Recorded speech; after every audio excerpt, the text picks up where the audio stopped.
how can hell ever be a just punishment? Yeah. Because hell is eternal according to our faith, Mm-hmm. and so how can like a limited time on this earth Yeah. be equal to eternity?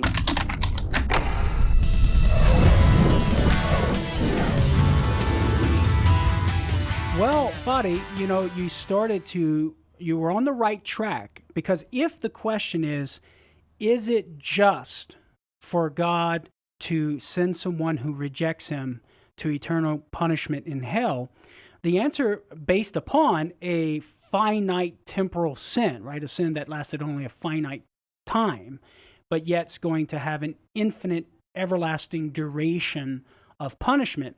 The answer to that question is yes, it is just, because time is not the issue, but the gravity of the offense is what the punishment is measured to. So it's not about measuring the punishment proportionate to the time it took to commit the crime or the sin, right?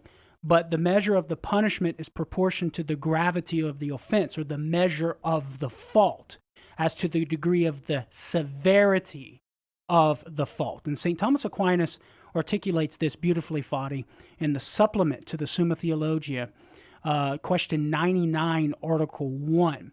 And so the more grievously a person sins, the more grievously is he punished. And the gravity of the sin is measured by the degree or the dignity of the person whom you offend.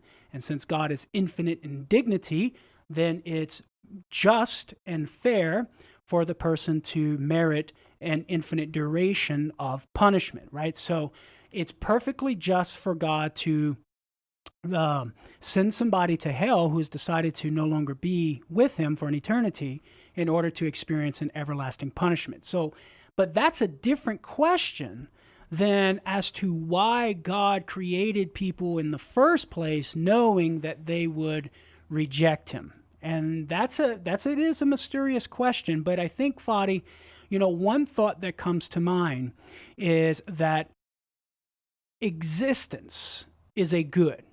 This is one of the answers that some of the scholastics would give. And that is to say that inasmuch as God wills to create something in the first place, is a great good that manifests his goodness.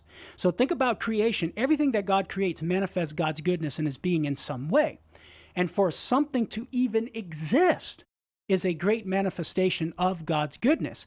And for something to exist with a free will and to exercise freedom and choices in determining their ultimate life's course is a great good that manifests the divine goodness in a way that having a creature without freedom would.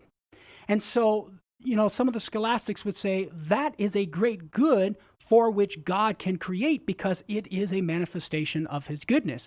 But of course, involved with that manifestation, that particular manifestation of the divine goodness, namely having freedom and the possibility to sin, of course, comes with that, like I said, the possibility to sin. So the possibility to sin is something that is accident to or comes with, in theology we would say is concomitant, right? It's alongside or comes with God willing this particular manifestation of his divine goodness. And that particular manifestation of his divine goodness, namely having a free rational creature that's created without the beatific vision, being able to cooperate with divine providence to determine his or her ultimate, whether or not he or she achieves his or her ultimate end, that's a manifestation of divine goodness that's higher than not having that. And so I think that's one way in which we could possibly respond to that question as to why God would create somebody knowing that the person's going to sin anyway. Having existence, having the ability to exercise the choice, experiencing the love of God in as much as you exist, right, is a good and worth having the possibility for somebody to choose to reject God.